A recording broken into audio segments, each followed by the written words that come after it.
always used to lay you clean up the messes. Down on my knees, thought I couldn't stand up on my own. Turns out sometimes you're stronger alone. My name is Johanna Rowland. I'm 55 years old.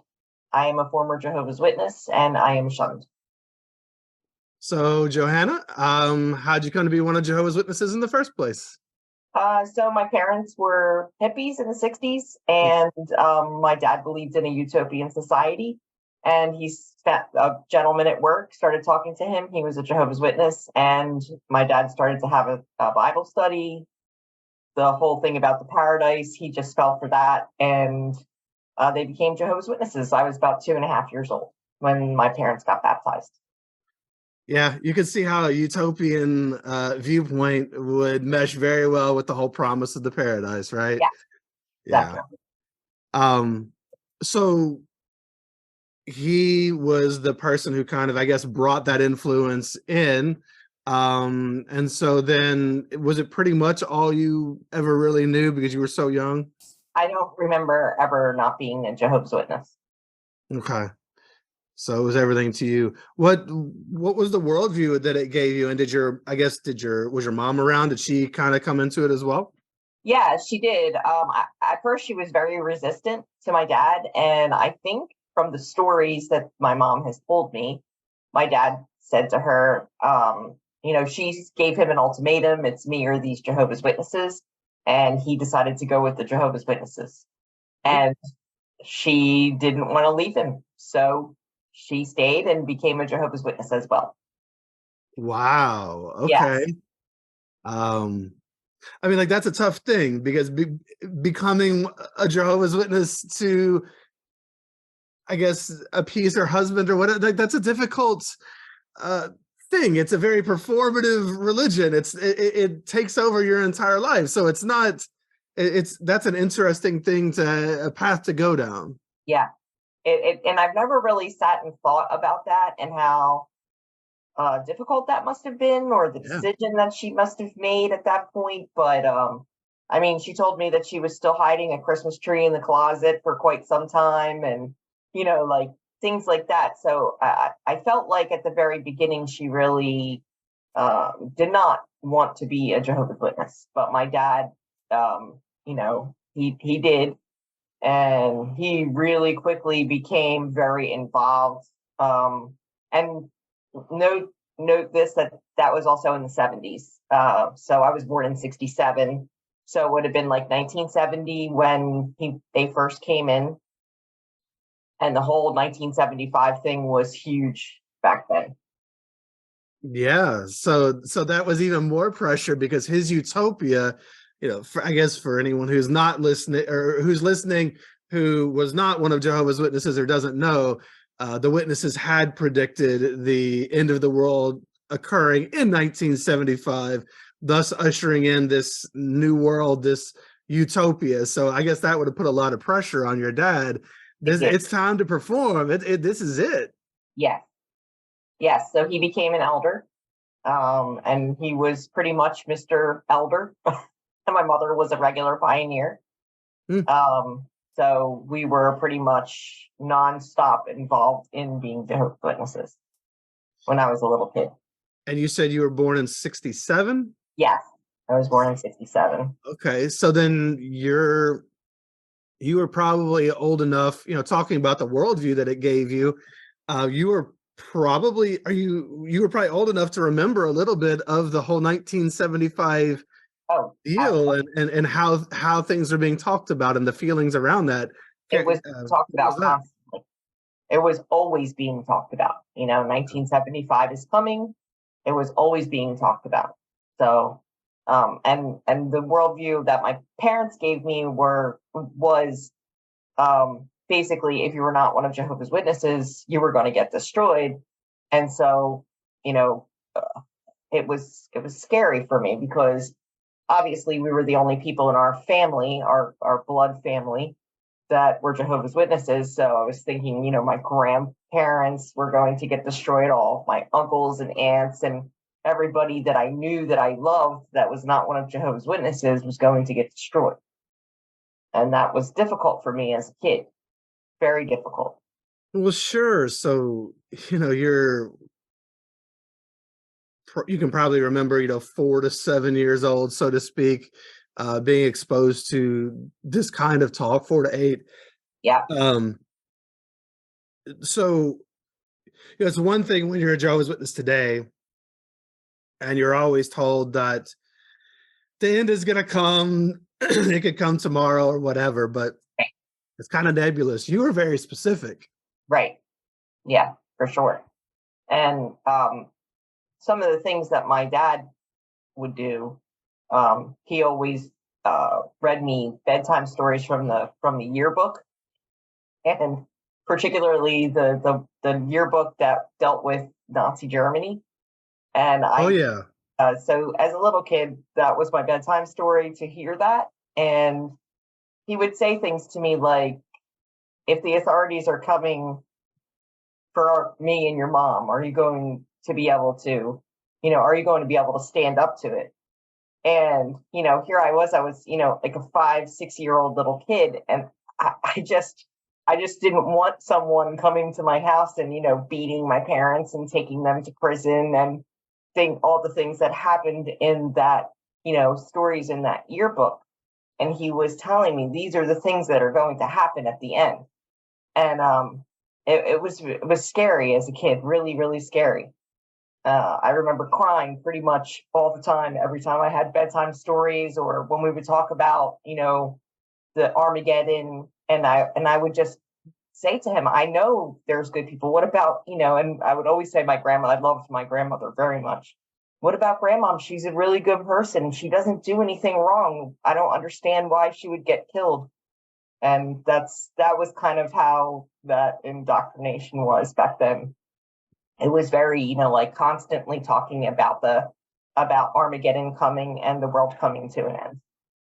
Wow. I guess I was introduced to it in the mid to late 80s. And I remember some talk about the Nazis and concentration camps and such, but it sounds like it was, that is bedtime stories? What the heck? Who sits down with a little girl? Little girls should be playing with toys and dolls and whatever, cars, or playing Right. outside and getting dirty knees in their dresses and whatever. Like, you shouldn't be worried about the end of the world and being thrown in concentration camps. Yeah, it was, I mean, as an adult, when I think back about it, I just can't even understand why he would do that. Wow.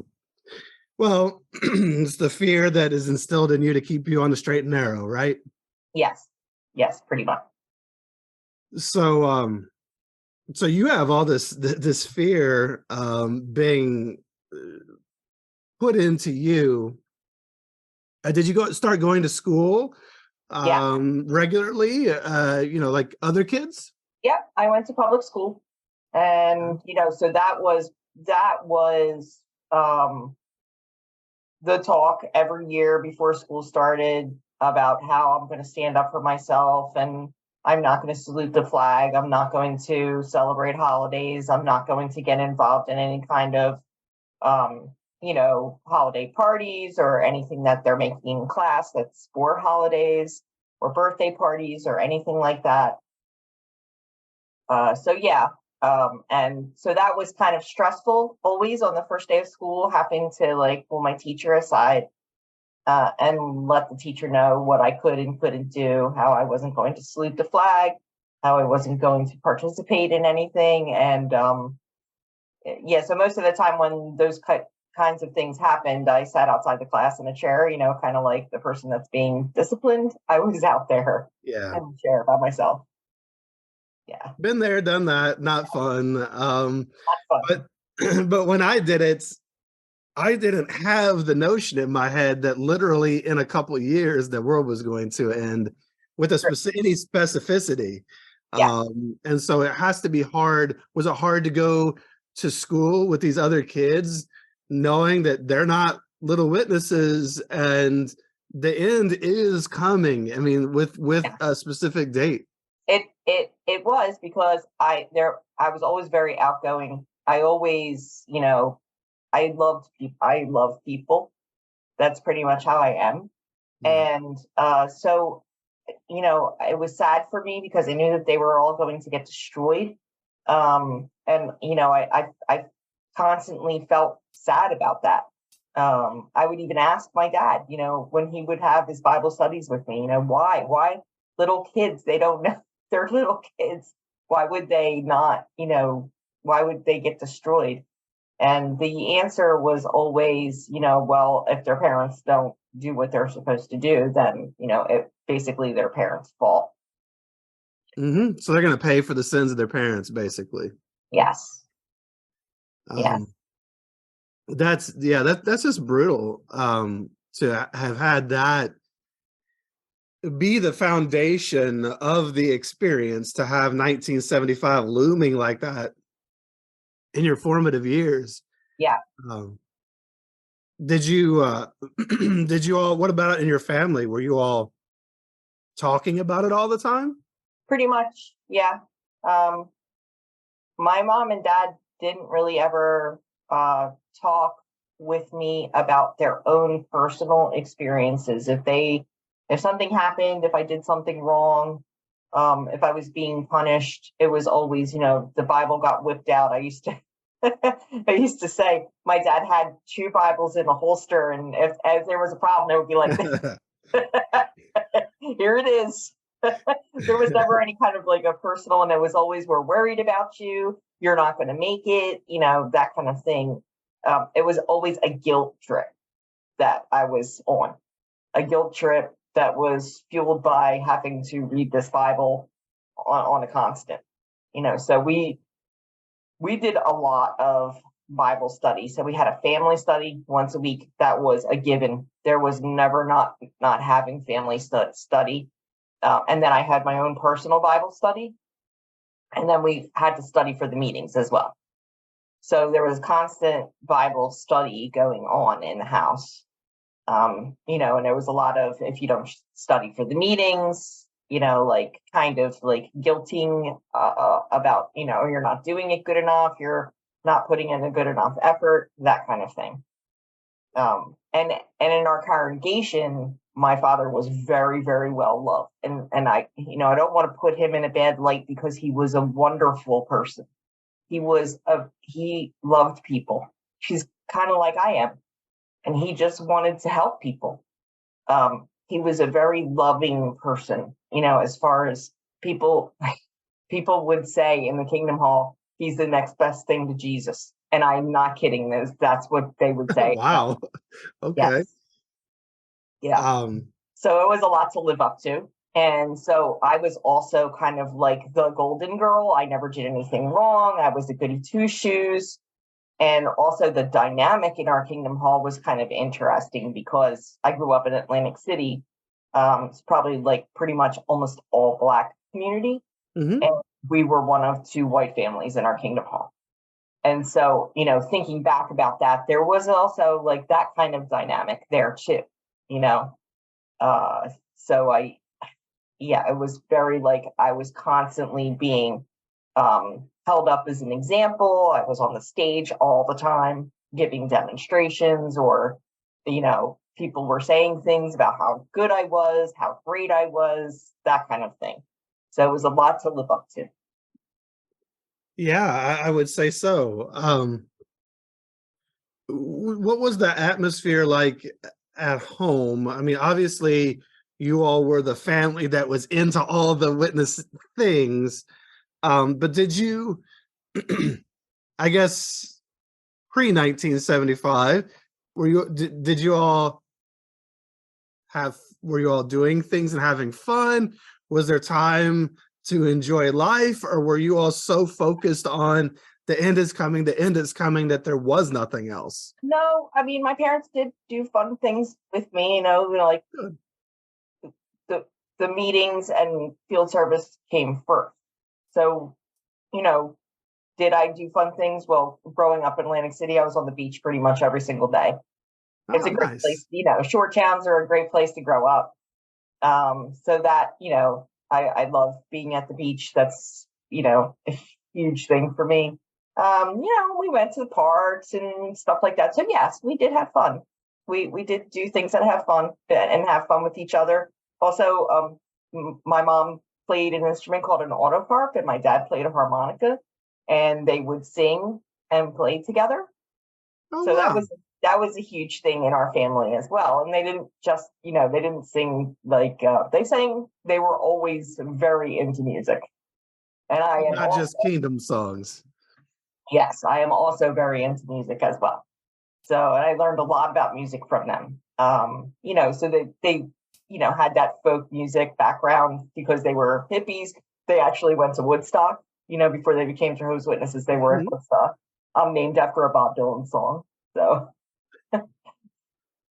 Nice. yes, there was always a lot of music in the family. My mom is a very funny person, and so there was also a lot of laughing. So yes, I mean, it wasn't all terrible. It wasn't, Right. But totally terrible. it's always good to look and to examine both sides, because you kind of see that split, right?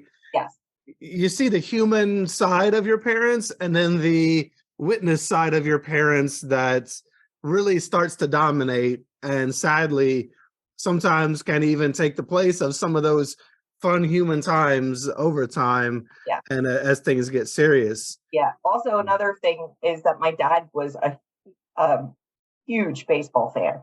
Hmm. And he knew pretty much everything about baseball that there was to know. He had these big baseball encyclopedias, and he would do like handwritten statistics where he would match players against other players. And, basically like fantasy baseball, but way, way back then, and all handwritten. He had notebooks and notebooks of it. So we always watched baseball together. I mean, if the Phillies were not playing, we were watching some other baseball. So I also have a very big love of baseball as well. That came from him.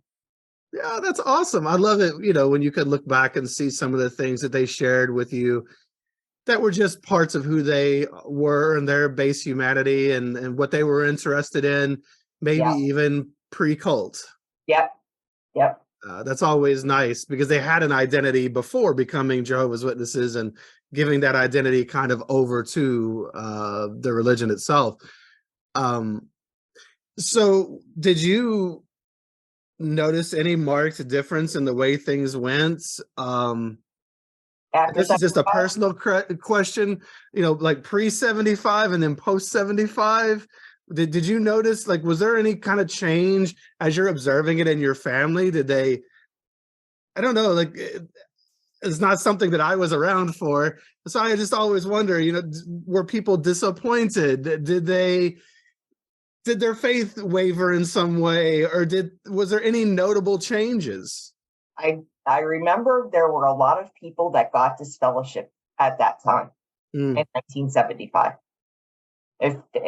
There was that period of time, it was like 75 to 76, where it felt like every other week somebody was getting disfellowship. That I do remember. Like, it was happening all the time. And then that was also really scary too, knowing that they were getting disfellowshipped, and, that they weren't going to make it. As a kid, I would feel like a chill every time the end of the meeting would come and they would say, we have an announcement. And it would be like, oh, another person is getting disfellowshipped.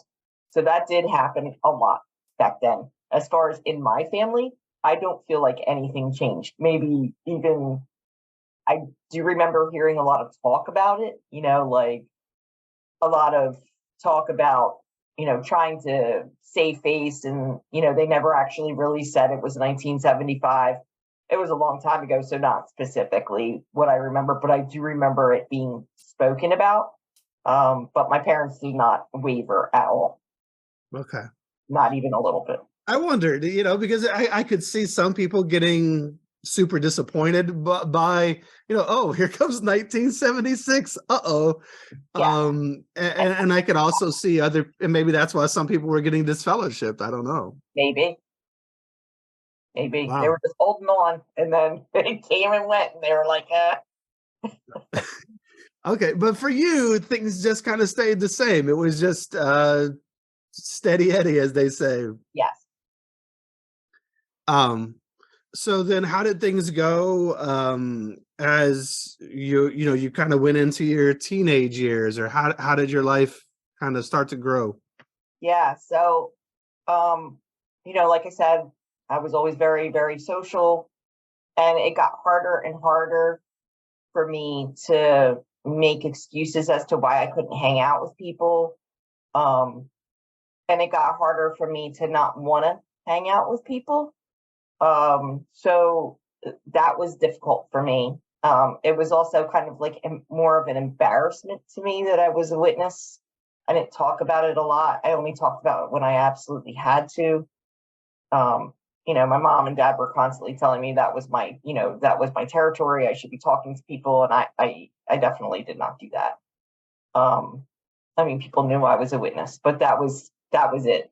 So it got harder. Junior high school was really hard. And then high school, we also moved in the middle of my high school. So I went from, knowing everyone to moving to this school where I didn't really know anybody. That was difficult. It made it easier to be a witness because I didn't really know anyone. So it took me a while to make friends at the new school. And my parents always said, if we didn't move and we left you in that school, you wouldn't be a witness. Because I guess they could see that I was, wanting to do things. I wanted to participate in things in school, like, I wanted to be in plays. I wanted to play sports, and none of that was allowed at all. The only thing I was allowed to do, I was in the band. Of course, I couldn't play any Christmas music, and we had marching band. I couldn't do marching band either because marching band is also bad. So I was in the band like pretty much all the way until I graduated. I played 2 instruments, and that was kind of the only thing they would let me do after school. It's so interesting. They let you play in the band. Your parents have this interest in music, so they seem to be able to rationalize that, but Yeah, not the other stuff that you just wanted to do. right. So they moved from Atlantic City, and or at least that area and that school to school, just because they were worried that you were getting too sucked in, too close to the world. No, they didn't move because of that. They moved because we lived in a low income housing project and we got robbed. My mom woke up at like 2 o'clock in the morning, and she saw somebody in her room. She thought it was my dad, who had been at an elders meeting, and it wasn't. My dad was next to her, and and it was pretty scary. So that was another thing. My dad, he was so concerned with being a witness and that being the most important thing in his life that he never really had a great career. He lost a lot of jobs when I was a kid because he couldn't go to an assembly, or because, he couldn't go to the meetings. He would have to work during meeting times or field service time. And so he lost a lot of jobs that way.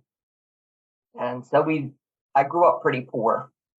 I Gotcha. mean, the place where we lived was not great. So we moved from the low income housing project out to a town called Pleasantville, and my dad bought this house that was owned by a 95-year-old woman. It was falling apart, and my dad was not handy, so that's where we lived. Oh goodness. Okay. It was a step up in the world. Was it a step up to move Yeah. into this house? Okay. Yes, it actually was. Okay. It is interesting. So did your mom work outside the home? She cleaned houses. Okay. Did she end up carrying a lot of the financial burden because your dad was struggling to? He actually ended up becoming a life insurance salesperson, and so he did that for yeah. I'm sorry, I have to laugh about the life insurance thing, because Jehovah's Witnesses never believed they were going to die, but he's selling life insurance. Yep. Okay. Yeah, life Wow. insurance salesperson. So that's what he did. He because he was able to really kind of make his own schedule. Okay. So that was good for him. And he was a life insurance person from probably the time I was maybe 10 or 12 until he retired. Wow. Okay. So that was something that he stuck with and probably had maybe more of a flexible schedule around witness activities. Yes. Gotcha. Okay. So you guys end up moving then into, I mean, Pleasantville sounds nice. I like the name of the town. Not really nice. It's not really a good, and even now it's terrible. But we did live right around the corner from the police station. So it was a little bit safer where we lived, but it wasn't the greatest area. A lot of us didn't grow up in the greatest areas. Some of that because our parents struggled to make ends meet and such. Right. I can identify. So, well, I'm sorry you had that extra pressure. I mean, because that's tough too. Growing up, you're made to be different, not only as one of Jehovah's Witnesses, but also, when you're the poor kid, I mean, depending on what kind of school you go to, sometimes that sets you apart too in a negative way that is unfortunate. Very much, especially my clothes. Yep. I was either wearing clothes from a yard sale or from this store called Two Guys. I had friends that were, they had all the latest stuff. So that was tough. But I mean, I wouldn't say that's the worst part of my childhood because I had clothes that other people didn't have. I did get teased a lot about it, but yeah, it is what it is. Sure, it's just another way though that you're different or have to be different, and that those things all add up, and it can make it tough at school and around other kids. So I guess, where do you go from here? I don't know when you got baptized or anything like that. So what was your path? I was 15 when I got baptized.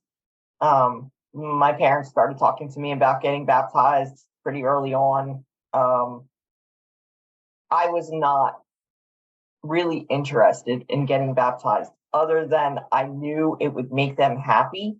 And so that's what I did. So they were, would you say that they applied pressure or they just Definitely brought it up and floated it out there? It was not just brought up. It was talked about constantly. Yeah, Gotcha. It was definitely talked about constantly. Did you have other friends who were getting baptized as well? Yeah, everybody around my age was getting baptized. So it was definitely the thing to do. Did you have a lot of friends in the Kingdom Hall? So the funny thing is that no, I really didn't have a lot of friends in the Kingdom Hall either, because I was held to such a high standard that even people in the Kingdom Hall didn't really want to hang. So I pretty much, my friends were older people that were at least 10 years older than me, if not more. Those were the people I was friends with. So I never really had friends in my own age group, very rarely. And even if I did get a friend, because my dad did a lot of traveling speaking, and everybody knew my dad. I mean, he was constantly on the circuit assembly and on the district assembly, so everybody knew him. It was never that, like, I never had a really great relationship with somebody, like a best friend or anything like that. That was hard, so like all the people that I knew were much, much older than I. So it's safe to say sometimes being the golden child isn't what people might look at you and think you've got everything or whatever, but really it just creates a lot of pressure to perform. A lot of pressure to perform. Yeah. So then when I was in the new high school, I really excelled in school. I always did. And I graduated 8th in my class. My guidance counselors obviously were, pushing me for college, and I could have gotten, my SAT scores. They had a program where I could take the SAT for free, and so I took it, and I never told my mom and dad about it. And my scores came back and they were really high, and they were telling me, oh, you can go to any college you want, and this is what I wanted to do. I wanted to go to college. So I tried to have a conversation with my parents about it, and they were very, very upset with me. My mom and dad said that if I went to college, that I would get absolutely no support from them whatsoever. I would be completely out and on my own, and they would not help me. They would not support that. I was fully expected to graduate high school and pioneer. Were you working prior to that? In other words, did you have any, were you establishing anything on your own as a foundation, maybe even financially, getting a job at 16 or something, or did they even allow that? Yeah, I had a job. I had a job from the time I was 15. I worked at Hickory Farms. Oh, okay. Yeah. That was my high school job. And then after high school, I worked at a dentist office and I processed insurance claims. That's pretty much what I did. So so I got out of high school, I started full-time pioneering, and I had part-time jobs to support that. And then slowly the part-time job become less and less part-time, and I kind of faded from pioneering. It just was not really what I wanted to do. I did not want to be a full-time pioneer. I wanted a career. I really had wanted to go to college. That's what I really wanted to do. But that wasn't in the cards. So I was interested in my job. I was very good at my job. So, and I've always, anytime I've ever worked at any place, I've always been given a lot of increasing responsibility because I can do the job. I learn very quickly. I pick things up very quickly. So more and more I was working and going out in field service less. And then I stopped pioneering. How did your parents, or I guess did other people maybe even react to seeing you kind of slow down that service, go more into the working world? Did people express concern or maybe disappointment? I don't know. Very much. It felt like when I walked into the Kingdom Hall, everybody was looking at me, and definitely disappointment from my parents. Constant feeling that I had completely disappointed them. Now, were you still living with them, I guess? I was still living with them. Okay, so you were subject to their feelings around it daily. And it got more and more and more tense between me and them. And I kind of actually started to try to fade from actually going to the meetings. And that wasn't going over very well. And things were getting more and more tense between my mother and I. And she was actually heading to pioneer school. And I forget exactly what we fought about, but we had a really, really big, knockdown, drag out fight between her and I. And she said, if you don't want to live in this house by our rules, then when I get home from pioneer school, you shouldn't be here. And so I took that pretty seriously, and I looked in the newspaper and found myself a place to live. There was a person advertising a room in their house with two roommates. I got a friend of mine to give me the money for the deposit, and I moved out. Whoa. So what were the rules that you were breaking? Was it just about the fact that you weren't pioneering anymore? Or was it because you weren't wanting to go to the meetings? Is that why they... I think that was it as well. That I wasn't going to the meetings. I was doing less and less. I mean, I think I was going out in field service one Saturday a month at that point. And I mean, they weren't threatening to throw you out just because you quit pioneering.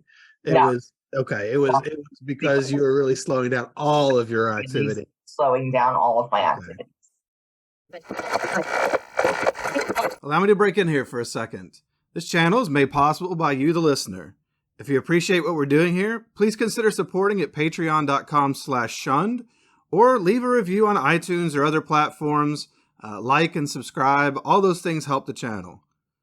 If you're looking for merch, you can go get some Shunned swag from the shunnedpodcast.com website, or reach out there to be on the show. If you're looking for more ex-Jehovah's Witness content, I'll recommend my first podcast called This JW Life. You can find that on podcast apps as well as YouTube. And if you're feeling stuck in life, struggling to find happiness and community, maybe you're haunted by the past, beating yourself up, unsure of who you are or what you even want out of life now that you've lost this one identity that was given to you by a cult, reach out through my other sites like exjwhelp.com, that's exjwhelp.com, or storyworkscoaching.com. And let's see about working together to help you find a life that fits you and who you are, maybe for the first time ever. And now, back to our guest. Yeah. So I moved out, and things took an interesting turn. So I was, when I moved out, I felt like so alone, like probably the most alone that I've ever felt in my life. And I was working at this dentist office, and this person that I grew up with, actually grew up across the street from, he stopped by my job, and he had never become a witness. His mom was a witness too. He had never become a witness, and he went in the army and got married and moved away. So I hadn't seen him in years. So apparently there was some issue between him and his wife. He got divorced. He came back home to live with his mother, and he came and looked me up. And I grew up with him. I knew him my whole life. Always kind of like had a little bit of a crush on him. So he asked me out on a date. I went out on a date with him, and like 2 dates later, I told him I was in love with him. Sure, you're gonna think that you have no experience whatsoever with any of this stuff, right? I had never dated anyone, and so of course he he ghosted me immediately.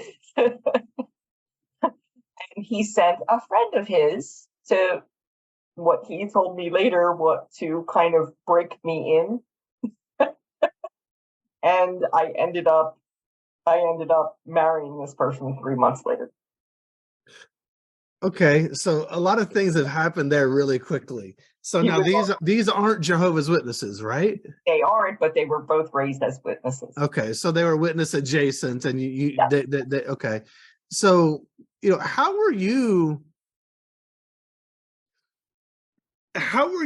dealing with all this? Because you went from super witness family to slowing down to not wanting to go to the meetings. Like, what was pushing you to not go to the meetings and things like that? And then because you did move out with roommates, and I'm guessing they were not witnesses. Yeah. Because you found them in the paper. So like all of a sudden you start being around, quote, worldly people, more non-Jehovah's Witnesses.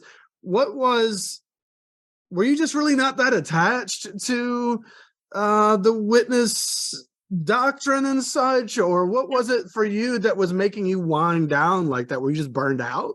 I think I was burned out, and I just felt like I couldn't cut it. I felt like everything that I was being asked to, all the expectations I was being asked to live up to, I would never ever be able to live up to them. So I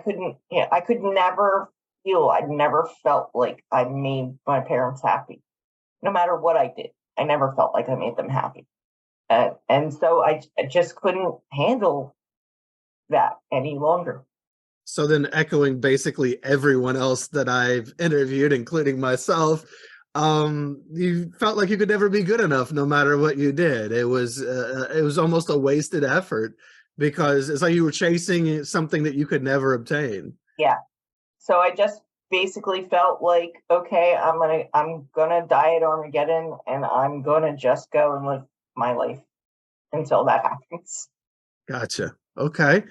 And so then you move out. You're dating one person who ghosts you and then sends someone else to break you in. What does that mean? That's what he told me later when we had talked. I guess like get me acclimated to dating. And the thing is that I never really loved this person. I didn't. The reason they were disfellowshipped, actually, they had been a Jehovah's Witness. He got disfellowshipped for robbing a bank. Whoa. Yes. Whoa, that's not, we know the reasons most people get disfellowshipped is sexual conduct or whatever, but he robbed a bank. All right. Yeah. Yeah. So when I started being with him, I didn't feel like I could cut it in this house with these two roommates. I was just scared. I was scared. I didn't know what to do. And I just felt like, okay, this person, they've got some money. They can take care of me. And of course, his mother was a Jehovah's Witness, and she told him that I couldn't come live with, they owned an apartment building. I couldn't come live there in the apartment building unless we got married. So we got married 3 months after we started seeing each other. Okay, so then marrying him was looking for some sense of stability. Yes, stability, safety, that kind of thing. Okay. What was the problem was that before we got married, he told me not only was he bisexual, but he also liked to cross-dress as well. And so I don't know why I accepted that. It wasn't anything that I wanted to do or wanted to be involved in, and I did accept it. So it was never really an actual loving relationship. It was, we did a lot of things like, being with other couples, and he did a lot of things personally that were just, and he was trying to hide that from his mother. So I was kind of like a cover for him. But think about what you just said. I don't know why I did this. It's not what I wanted to do. But you kind of went down this path anyway. I mean, weren't you kind of doing that your whole life? I mean, from the time you were a child, you were given something that you didn't want to do, but you had to go along with it. Yeah. Yeah. And I just didn't really see any other way out. Yeah. I just didn't see any, I was like, well, if I lose this relationship, then I'm back at step one. I'm back all by myself again. I don't think I can make this on my own. And then I'll end up having to go back to my parents' house, and I'll end up having to do things that I don't want to do there. And so I guess doing something that I didn't want to do on my own terms, as opposed to doing something I didn't want to do on somebody else's terms, was a better option for me. Sure. Yeah. So I was married to him for 4 years. Wow. So this is fascinating how growing up like we do puts us into situations where we will live someone else's life. Yeah. Instead of our own, and our coping mechanism is just to take the path of least resistance. Yeah. Or the path that results in, it's just survival. It's like we've always just been in survival mode, trying to figure out how to not get in trouble or have a roof over our heads or whatever the case may be. Yeah. Because there's just no stability really in that environment. I'm sorry to hear that you had to chase it in that way with someone that it sounds like at least perhaps coerced you into doing some things that maybe you didn't want to do. That's rather abusive. And the crazy thing, he was an extremely abusive person.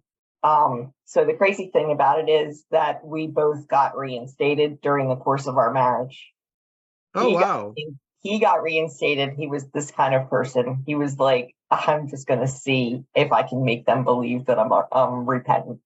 But he never really stopped doing any of the things that he, was doing that were not sanctioned by Jehovah's Witnesses. I got reinstated so I could speak to my parents again. Okay, so you got disfellowshipped.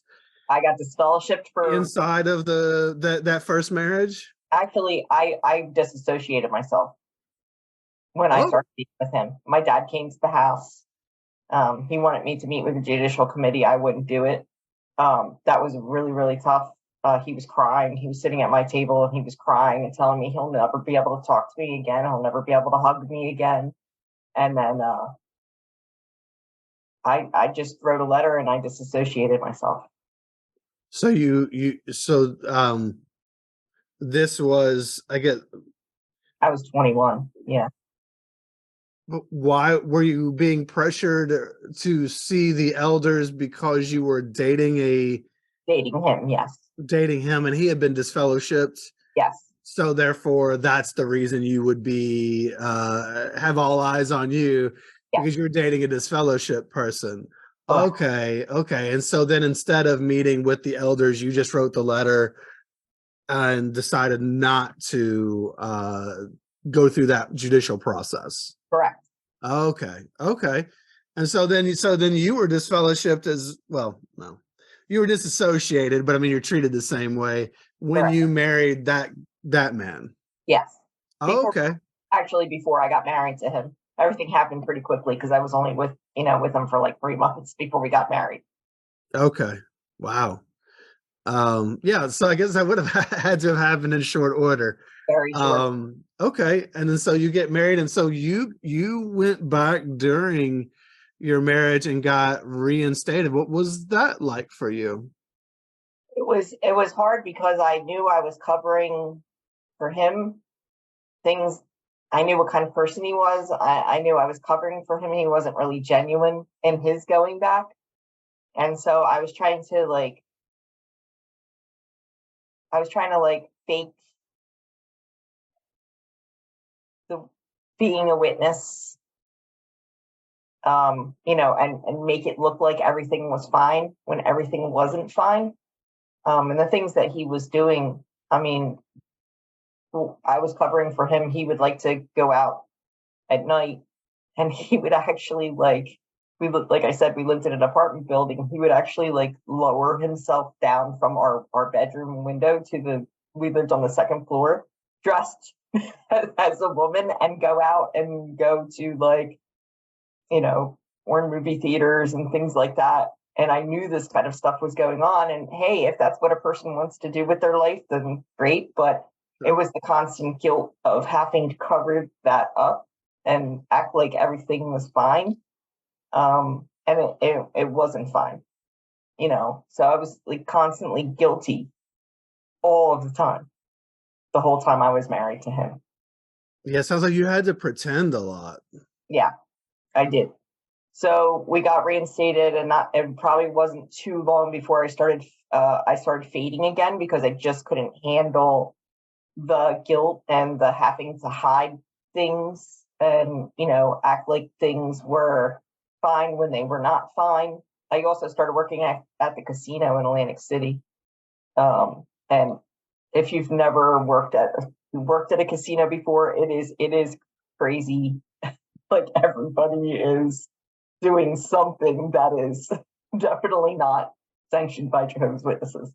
And so I got involved with, a lot of people there and started having a lot of fun on my own. So we kind of had come to an agreement, he and I, that he could just do what he wanted to do and I could do what I wanted to do. So without going into any detail, I'll just say I had a lot of fun. Okay. But you all would stay married. We were staying married, and I was kind of basically live separate lives to some degree. Yeah. Okay. Yeah. And that's when I met my current husband. I met him at the casino. And I was tired of just, I wanted to settle down and have a regular life. I wanted to have a family. I wanted to, just what normal people want to do. And so when I met my husband, my current husband now, I just basically divorced my first husband, and my mom. I did it we had what was called a $99 divorce store. I went and filled out the paperwork and got a divorce. Wait a minute. A $99 divorce store. So is this like an actual storefront or something that you went into and got divorced? The $99 divorce store. Yep. Whoa. Fill out all the paperwork yourself, and you basically represent yourself, and you go. It's kind of like a LegalZoom or something like that, I guess, but with a storefront. Yep. Wow. From him. And I guess you all were both into. I mean, it sounds like it was mutual. Both of you were willing. Neither of you. No, he did not. Oh, he didn't want you to. Yeah, I was going to blow his cover. He was afraid that I was going to blow his cover. Oh. So okay.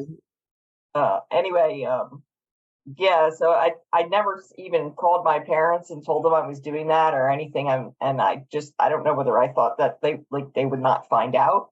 But my mom called me the one day she had actually, she was a very nosy person. She had gone through my apartment when I was away one time, and she found a bunch of his stuff. And she asked me, like, is he doing this and is he doing that? And I said, yes. And I said, I just couldn't take it anymore. And she said, that's understandable. And I said, and I've met someone else that I'm in love with. And that's, I'm going to be with him. And she said, well, so I wasn't disfellowshipped at this point. I was just dated. And she said, well, unless you come home and live with us, I'm going to go to the elders and let them know that you're with someone else. And so she said, but if you came home and lived with them, yeah, then you would not be obligated to go to the elders? I guess, I could have gotten either publicly approved and gone back to the meetings and stuff like that, rather than getting this fellowships. Okay. That she was gonna go to the elders, and she did go to the elders, and at that point I did do a judicial committee, and I met with the elders in my hall. I told them the situation, and and I told them I wasn't coming back. I was gonna be with my husband. So I got disfellowshipped again for the second time. Okay, so first time was DA, second time was DF, right?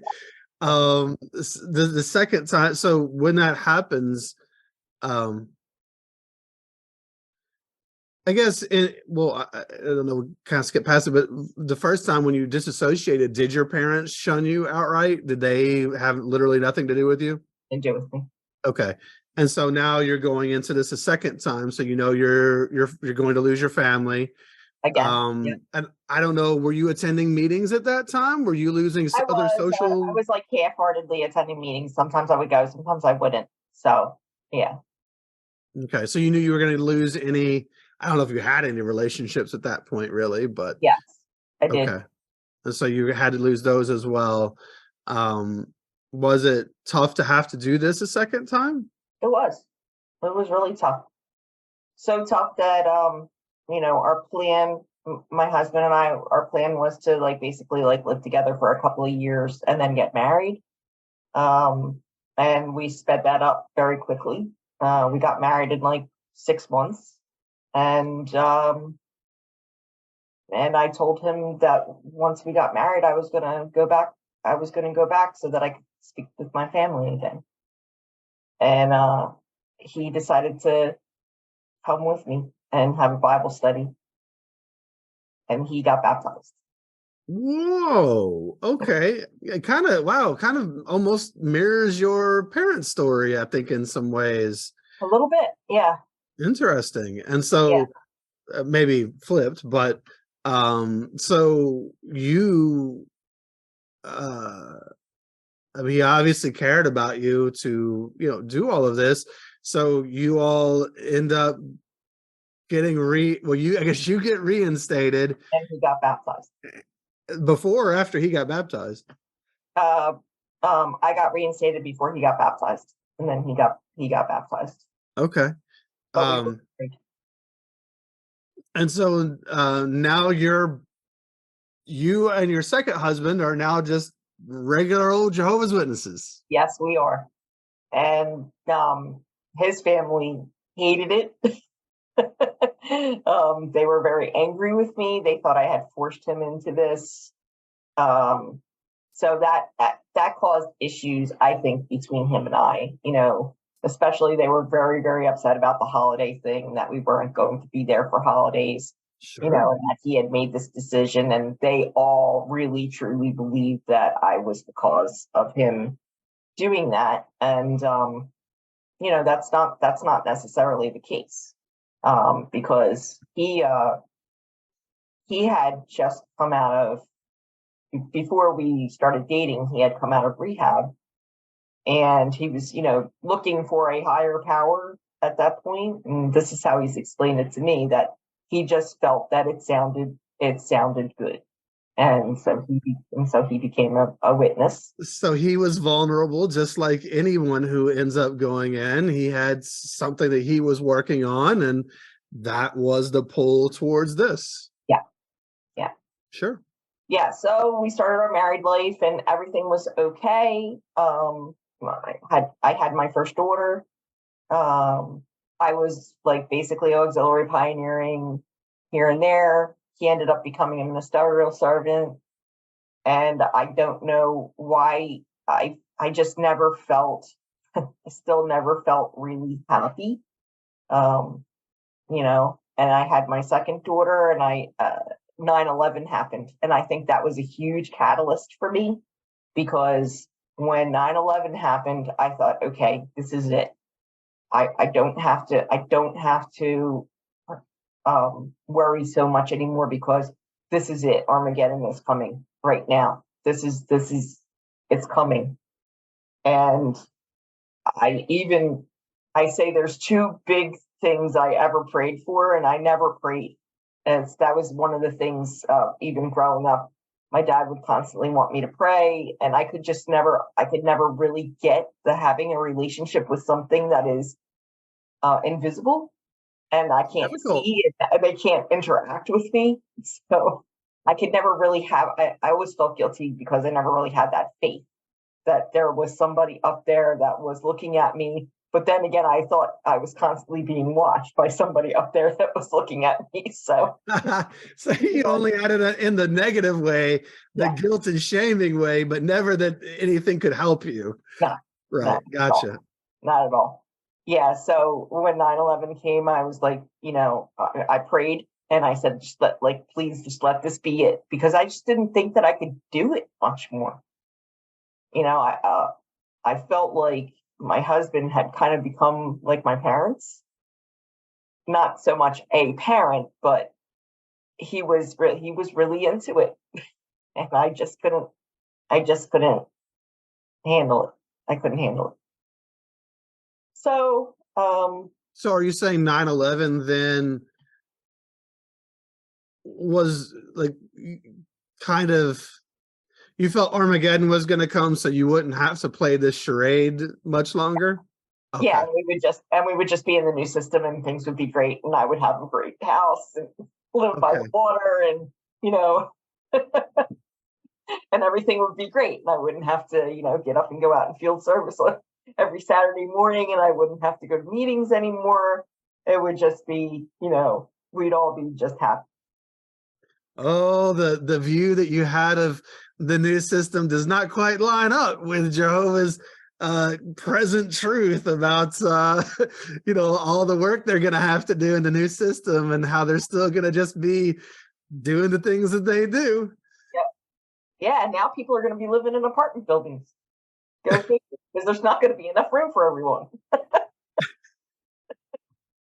What a wonderful place it's gonna be. I never ever even thought about how ridiculous that is until like 2 years ago. I never sat and thought, God, that is ridiculous. Sure, of course. We were taught not to. We were even taught not to speculate. Right. Yeah. So I guess I just became increasingly unhappy. And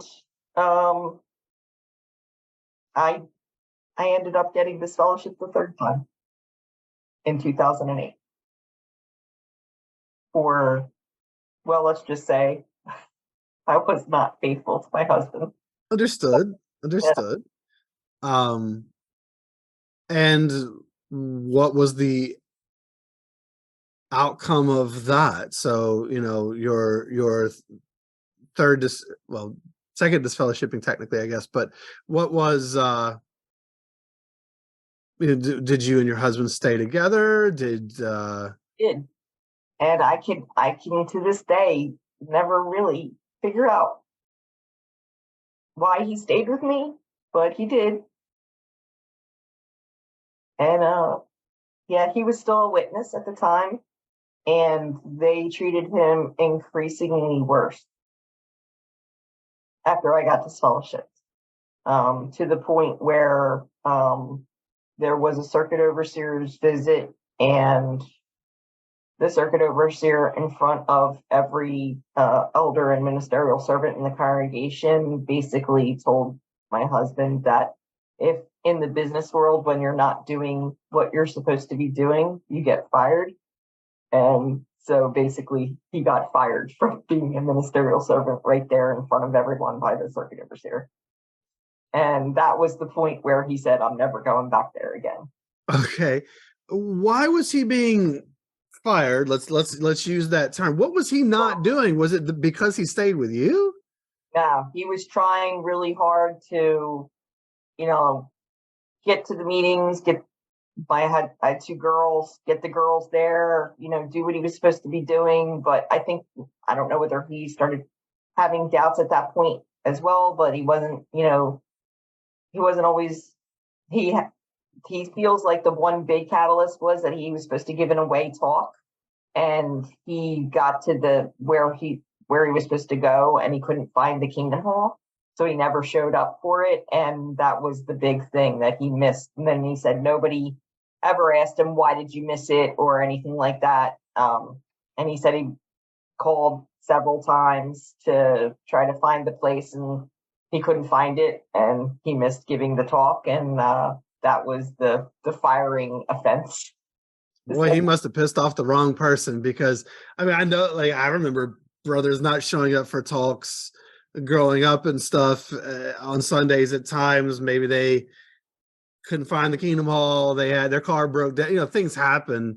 And I don't remember people getting, quote, fired for that. Not that I knew of, but I guess if you mess with the wrong person or somebody gets mad, but it's sad. Well, no, it's not sad. I'm happy that he's out. But it's just another example of Jehovah's Witnesses shooting their wounded instead of helping this guy and saying, hey, you're coming to the Kingdom Hall as a single dad in the truth, so to speak, with a disfellowship spouse, and you're bringing the girls and you're trying to do all of this stuff. Let's help you. There was no help whatsoever. Nothing. There was no help. It was kind of like, he didn't handle his affairs and his family correctly, and that's why he's in this situation. Kind of. He should have controlled it all. Yeah. Understood. Yeah. So how did it feel for you then when you saw him get taken down like that and then kind of say, yeah, I'm done with that, I'm not doing this anymore? How did that feel for you? Yeah, I felt terrible about it. I felt terrible. So not happy that now he too doesn't want to do this thing anymore. But I was happy that he didn't want to be a witness anymore. I was very happy about that. Okay, happy on that end, but sad because you felt like you were the cause? I was the cause of it, and and that he shouldn't have been treated that way. Sure. I felt terrible that they treated him like that. And I even spoke to my father about it, and I told him this is what happened. And he said, yeah, it's wrong, and things will all work out in the end. Things will all work out in the end. Well, I think they might have. I don't know your whole story, but we'll get to that. So, but not the way that they thought, obviously. So now it's funny though. I don't know, it's interesting. Like your biggest hope was that, and you were happy that he didn't want to do it anymore. But did you kind of still feel like, but it was still the truth?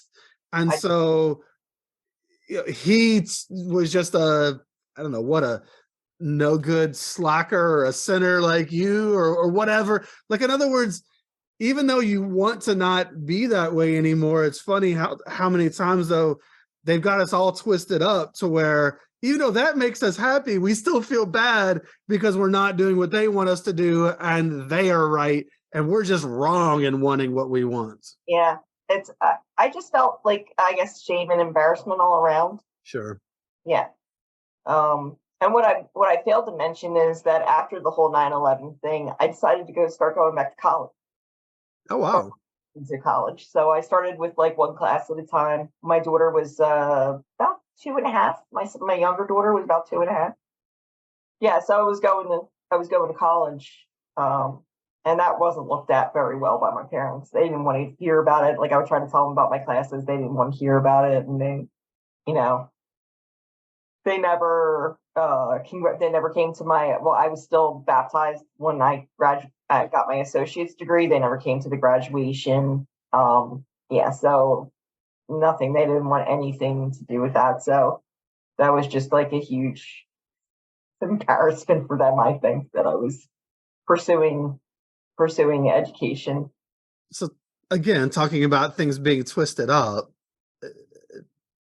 parents normally celebrate their children's graduations and show their love by attending and being supportive and things Yeah. like that of what their kids want to get into. It's really sad that, again, for us, this alternate reality that we grew up in, this backwards state where up is down and left is right, and as that's not normal behavior for a parent to do that. And so I'm sorry that your parents couldn't be there and celebrate. I'm sure anybody who's listening right now would celebrate with you.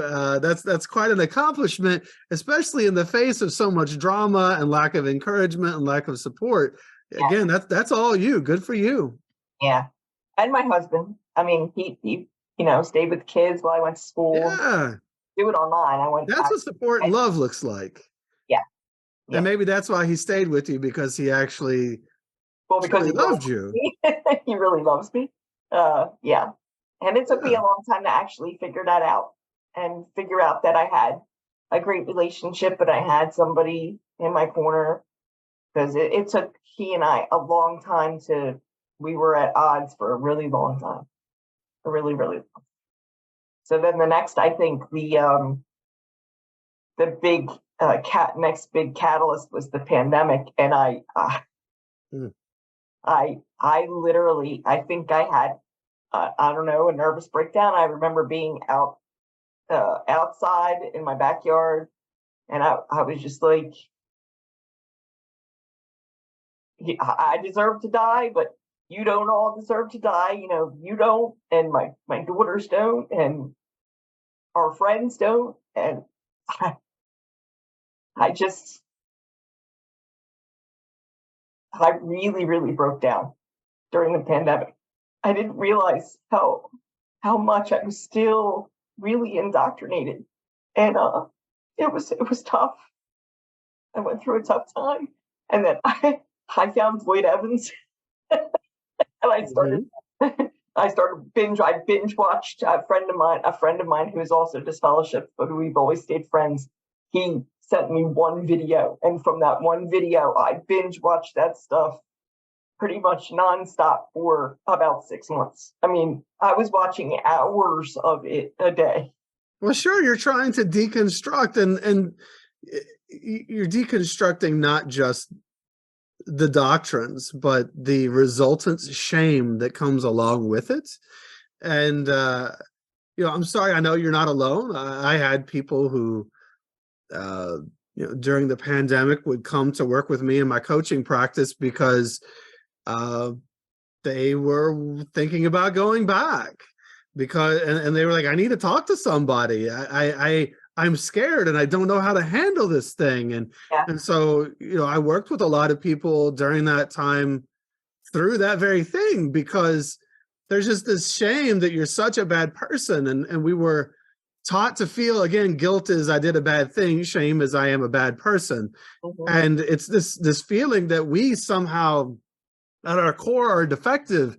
And then again, here comes the end, right? Just the next end, that just like 75 or 9/11 or the pandemic or whatever, here we all are. But they just, this fear, that fear that was instilled in you as a little girl having bedtime Nazi stories, is the same fear you're feeling during the pandemic with everything that's going down, and how you're afraid this is the end of the world and you're not going to make it. Yeah. It's terrible, terrible, terrible what they do to people. Yeah. Yeah. I even had major anxiety when the whole war with Ukraine happened too. Sure. I had major anxiety during that. So again, this is not a religion guided by love. This is a cult divided by or guided by fear. Yeah. Great fear instilled in everybody. Everyone is terrified. Yeah. But the good thing that came out of it is that my husband and I started to go to therapy. Good. I personally have been in therapy for probably about 4 years now. With I was seeing a therapist, and then some things went down between him and and I didn't even know if he was going to want to stay with me. But I asked him to go to therapy with me, and we did. That was 2 years ago, and it was great. It's great. Oh, absolutely. There's nothing wrong with reaching out for help. It is good to do so. It's a sign of strength to be able to do so, to humble ourselves and say, yeah, I don't know all the answers and I don't understand it all, and I need some help working through things. And my opinion is that all ex-Jehovah's Witnesses need to have things that they really should talk to somebody about, because you can't make it through such a dysfunctional environment unscathed. Yeah, There's no way. definitely. And it took him a while to actually realize how much more indoctrinated I am than he was able to kind of just go right back to his old life. Well, he had a previous identity to go back to. You had none. I've never had an identity, you know? So, and I did a lot of reading and personal reading, and I read the books by the woman Bonnie Zeman. Have you read any of her books? Yeah. Yep. And honestly, out of everything, that helped me the most. Her books, it was like a light turned on when I read those books. You know, she says in one of her books that that you kind of have this gray feeling, and that's pretty much how I felt my whole entire life. You say a gray feeling? Like a gray, like this feeling inside of being gray, like not having any kind of color in your life or happiness. Yeah, like, not living. If you've ever seen the movie Apostasy, then you see how gray and dark everything is presented there, and it's a very colorless life. Yeah, you're not living. Yeah, and also talking about not having like a personal identity, and I've always felt that way. You know, like I just feel like really unhappy inside, but don't know why. You know, have no clue why. And that's why the song that I picked for the show is Gray Street by Dave Matthews Band, because that song actually describes how I felt my whole entire life. And so it took him a while to actually realize how I feel about things, you know. So it was really great that he and I decided to go to therapy, because now we have the best relationship ever since, you know, when we first got together. It's great. Well, sure. Good relationships are built on understanding and communication. How can you communicate or understand when you don't understand yourself? So that's why it's so important to do things like going to therapy, because you're trying to understand yourself in new ways. And then you can have these healing conversations where you can help others to understand you. I'm sure that, I mean, even just if your husband listening to this, you know, or listening to other stories, these stories will help him to see how deep this all runs.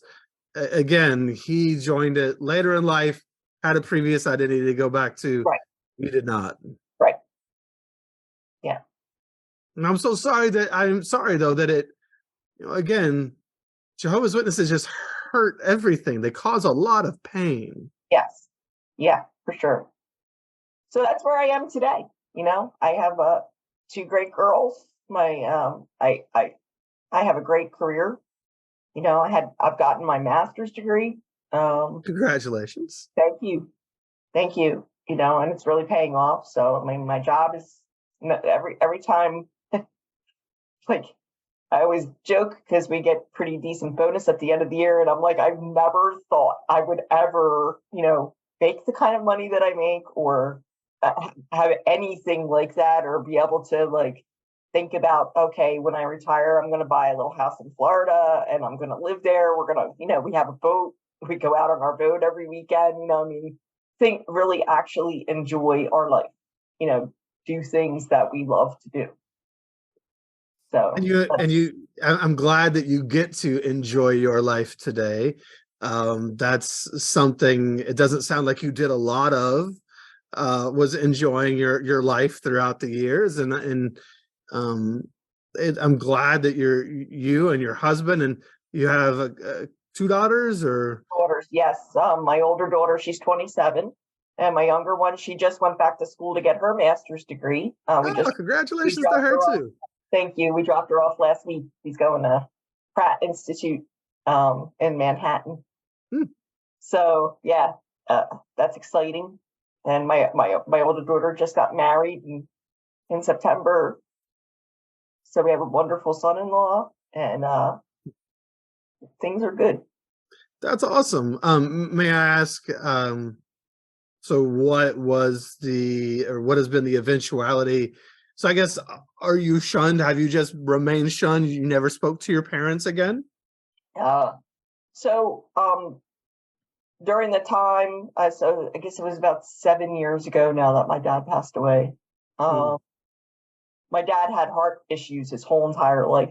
He's had many surgeries. When he was a kid, he was in a children's hospital because they could not find what was wrong with his heart.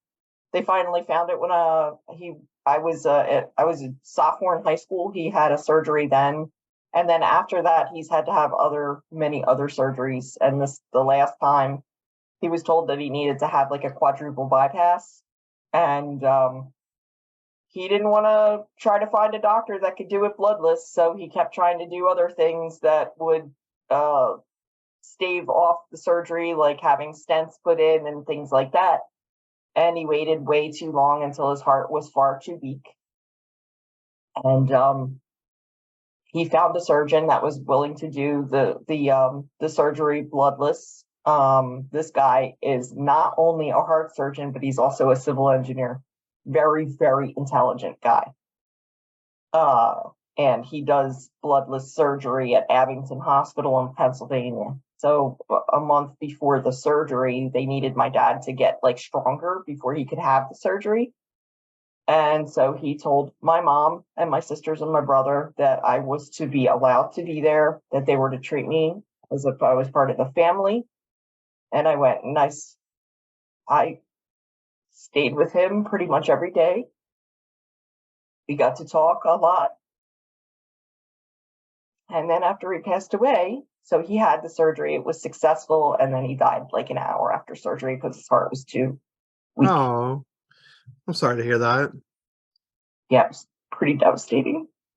And then right after that, I went, took some food over to my mom, and she said, listen, I just want to tell you that if you don't want to come back to being one of Jehovah's Witnesses, I want absolutely nothing to do with you.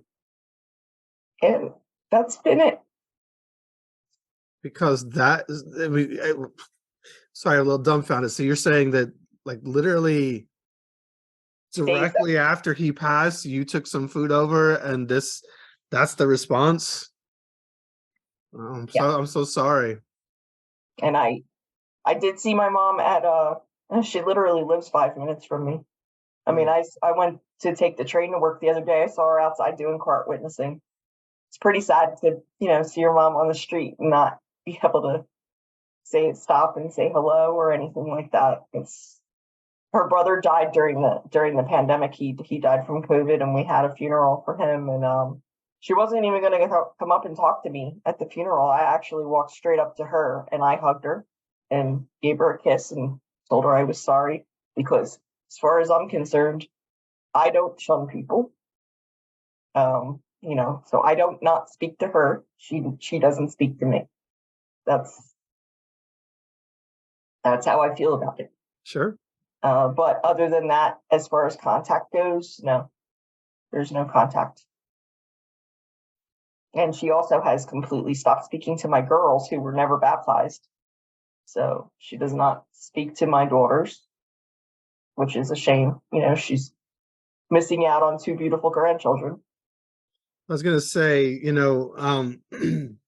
some of the magic and healing starts when we stop worrying about how disappointed they are in us, and we start being disappointed in them. Yeah. And I'm really disappointed in your mom, not only that she would treat you so coldly right around these deaths, but also treating your children this way. It's not love. It's not attractive. I don't know why in the world they think that would ever bring anybody to their petty religion, Yeah. that they would treat people so horribly. They think they're the religion of love. They're not. None of this is love. It's all control. And it's very disappointing that people end up behaving that way. You deserve better. So do your daughters. And I'm sorry that I guess has been the eventuality of that relationship. Yeah. I mean, my brother has 2 little kids I've never met. Yep. So I have a niece and nephew that I've never met, which is kind of sad. So I have 2 sisters, and I love them all. I really do. But they're all witnesses, your brother and your 2 sisters? Yeah, they're all, my 2 sisters are regular pioneers. My mom, I think she's still regular pioneering. Mm. And I would assume my brother is at least a ministerial servant, if not an elder. I don't really know, but that's what I'm assuming that he probably is. Well, I mean, you never know how things will go in the future, but also not to ever hold out any false hope. Right. We have no idea what will happen at any point. But just to know that you're doing the right thing, and clearly Jehovah's Witnesses like to talk about their fruitage. By their fruits you will know like the true religion. So destroyed families, not talking to your kids around the death of their father, shunning your grandkids. That's the fruitage of Jehovah's Witnesses. And it's really sad that's, relationships that are really strained because we don't know ourselves and we don't understand and we can't relate to others.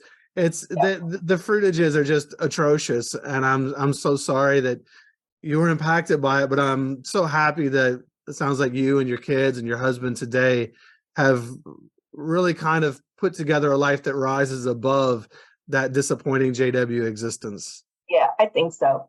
And the crazy thing is that, like, even being out, and I started celebrating Christmas and birthdays and stuff like that, but I still felt guilty doing it.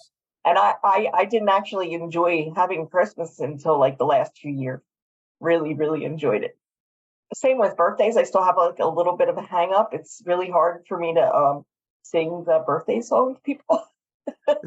Like I still feel like maybe I'm doing something wrong, like, so there's still a few little hang-ups that'll probably be there. It's actually really hard for me to receive gifts. Because you have to love yourself to receive gifts. Yeah. And we were taught not to love ourselves. So who are we to accept anything from anybody else? I mean, this is something I work with people on all the time. So that's a very common thing. We were taught to be people pleasers and please others, but how dare anyone, like, if only you knew what a fraud I was, you would not give me this gift. We're not fraudulent. Yep. Yep. And this is why so many people leave and have a hard time celebrating holidays and such. One, we're really lacking in love for ourselves, and we have to learn how to connect to ourselves and to love ourselves and what that love really looks like, and embracing the entirety of us. But also, fun was seen as frivolous. Yeah. Fun is not productive. What good is fun? We should be serving Jehovah. We should be doing something productive, as if fun is not. And so, there's a lot there. That's a deep subject itself.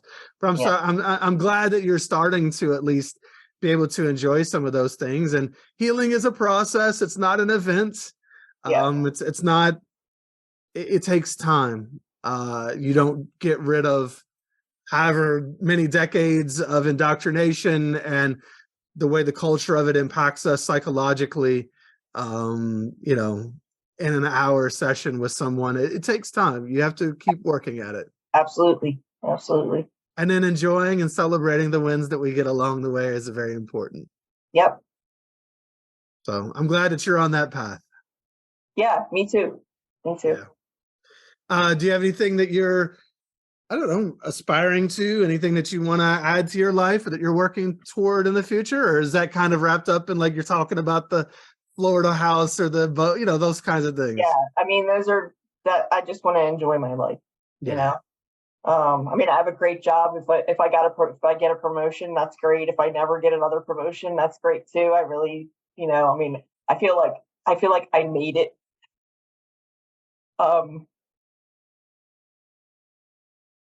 And you know,